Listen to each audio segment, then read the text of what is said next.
Okay, so what do you mean when often? I think you said often and frequently, right? Yeah. To communicate often and frequently. Yep. So what does that mean? Just describe, what does that communication look like?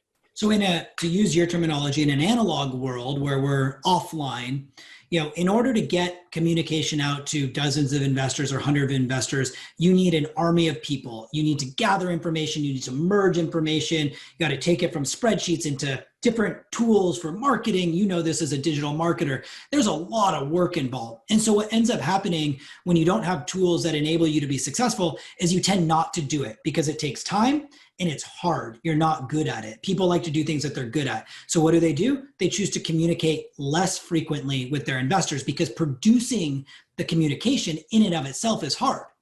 How do you know who to share an investor report with? Well, you might have one investor, seems pretty simple, but that investor might have a spouse, might have a lawyer, might have an accountant, might have a child and a stepchild, all of whom need access to information. It becomes really hard. So people tend to say, well, guess what we're going to do? That's too hard. So we're just going to communicate as minimally as possible.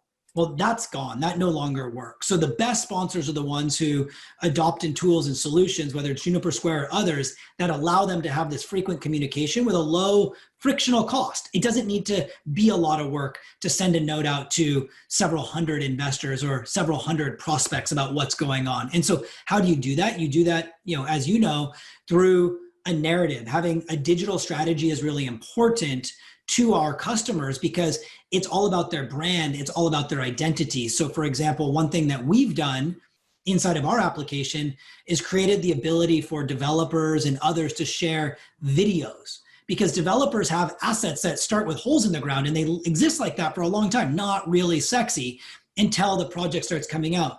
But how cool is it to have a drone video or a time-lapse video of how that development is evolving and to be able to show that to your investors so then they're not calling you every day saying, hey, Adam, what's going on with 111 West Main? It's been a hole in the ground forever, but instead they can look at it and see how things are going. The ability to have high-res photos in the data room and in the portal that you can share with your investors. So instead of saying, hey, Adam, can you send me a screenshot of your rehab that you just did on this multifamily complex? You can go in and see the beautiful multifamily complex with the new paving and the new facade and the new awnings and the updated pool. That's really important to managers because context matters.